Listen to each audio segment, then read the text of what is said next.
Hey friends, this is Matt Allen from ISGF, and this is another episode of the Job Seeker's Secret Sauce. In today's episode, I wanted to take a minute to talk about a common mistake that many job seekers make in the interview, and that is badmouthing their former employer. I know, you didn't badmouth them, you were just answering the question and telling the truth, right? Well, far too often, we hear hiring managers say that they are not choosing to hire a particular candidate based on the sole fact that they badmouthed their former employer. Ever been in this scenario? Sure you have. In just about every single interview you've ever had in your life, or will have in the future, you've been asked why you left your previous employer. It's important that you use caution when answering this question.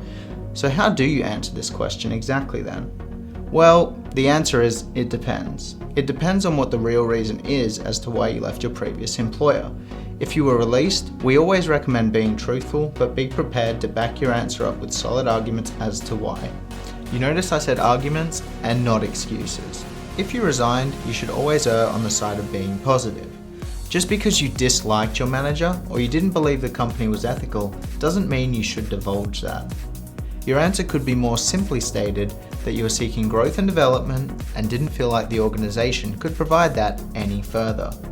And while you're extremely grateful for all that you have learned, you felt it was time to move forward.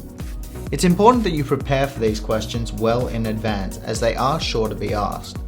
I recommend taking some time prior to the interview and writing down the answers as to why you left each and every job. Run your answers past a friend, your spouse or partner, or even your recruiter. Does your story make sense? Are you focusing on the positive? Does your answer show you are forward-looking and showing your strategic planning side? Does it show that you've put thought into your career, your development, and your own advancement?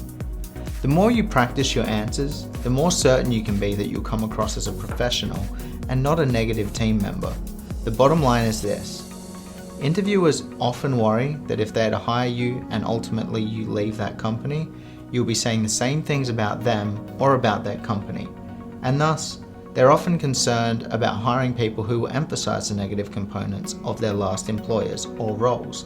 So my friends, your job seeker's secret sauce for today is to never, ever badmouth your former employer. It could be the reason you don't get the role you really want.